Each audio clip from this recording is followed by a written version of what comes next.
अवधूत चिंतन श्री गुरुदेव दत्त. नमस्कार मित्रांनो, श्री स्वामी समर्थ. स्वामींची सर्व सेवा करून बघितली, जे जे सांगितलं ते सर्व करून बघितलं, परंतु फळ मिळाले नाही. प्रश्नांची उत्तरे मिळाले नाहीत, इच्छा पूर्ण झाली नाही. तर आता स्वामींचे 3 गुरुवारचे हे व्रत करून बघा.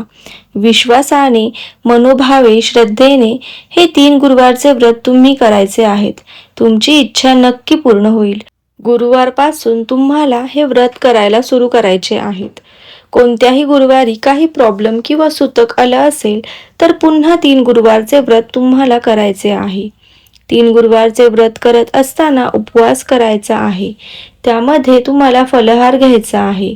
रात्री स्वामींना नैवेद्य दाखवून उपवास सोडायचा आहे. या 3 गुरुवारच्या व्रतामध्ये तुम्हाला कोणतेही व्यसन करायचे नाही. 3 गुरुवारमध्ये सकाळी लवकर उठून अंघोळ करून स्वामींना नमस्कार करायचा आहे. पूजा करायची आहे. स्वामी चरित्र सारामृत या पारायणाचे 7 अध्याय तुम्हाला वाचायचे आहेत. 7 अध्याय वाचून झाल्यावर श्री स्वामी समर्थ जप 3 माळी तुम्हाला करायचा आहे. दुसऱ्या गुरुवारीही उर्वरित 7 अध्याय वाचायचे आहेत आणि 3 माळी स्वामी समर्थ जप करायचा आहे. तिसऱ्या गुरुवारी शेवटचे 7 अध्याय वाचायचे आहेत आणि 3 माळी श्री स्वामी समर्थ जप करायचा आहे. असे तुम्हाला 21 अध्याय पूर्ण होतात. अशी ही स्वामींची सेवा साधी सोपी तुम्हाला करायची आहे. शेवटच्या गुरुवारी अन्नदान करायचे आहे. स्वामींच्या मठामध्ये जाऊन स्वामींचे दर्शन घ्यायचे आहे.